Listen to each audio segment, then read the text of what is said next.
काय प्रकार घडला, नेमकं काय झालं?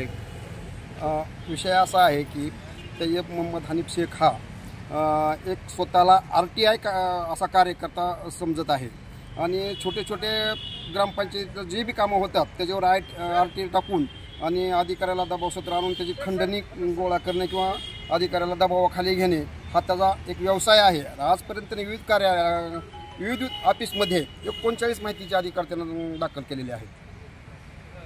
कुठलं प्रकरण आहे आणि अतिक्रमण केलंय अशा त्यांनी आरोप केला आणि त्या ह्याच्यामध्ये तुमच्या पत्नी असतील त्यांना सरपंचांना अपात्र करा असं त्यांची मागणी आहे. हो, त्यांनी खोटे नाटे कागदपत्र जोडून माननीय तहसीलदार साहेबाकडे प्रकरण दाखल केलं होतं आणि त्याच्यामध्ये स्वतः हस्तलिखित सातबारा त्या 39 गटामध्ये कुठलंही महाराष्ट्र शासन नाही आहे आणि महसुली दप्तरही त्याची कुठं नोंद आढळून येत नाही आहे. माननीय कलेक्टर साहेबांच्या लक्षात आलं हे, तर माननीय कलेक्टर साहेबांनी त्याला आदेशित केलेलं आहे की तू स्वतः पैसे भरून 39 पूर्ण गटाची मोजणी करून आणि 3 सदस्य कमिटी त्याच्यावर नेमलेली आहे. माननीय तहसीलदार त्या कमिटीचे अध्यक्ष आहेत, भूमी अभिलेख एक सदस्य म्हणून आहेत आणि विस्तार अधिकारी त्याचे एक सदस्य आहेत.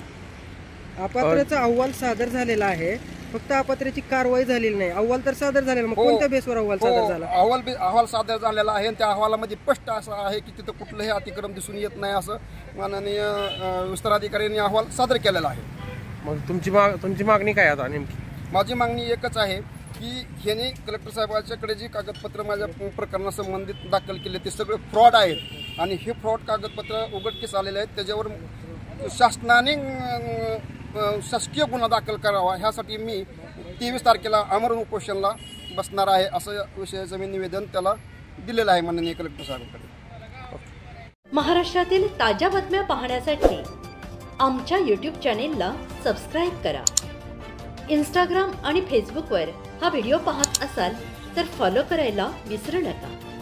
धन्यवाद.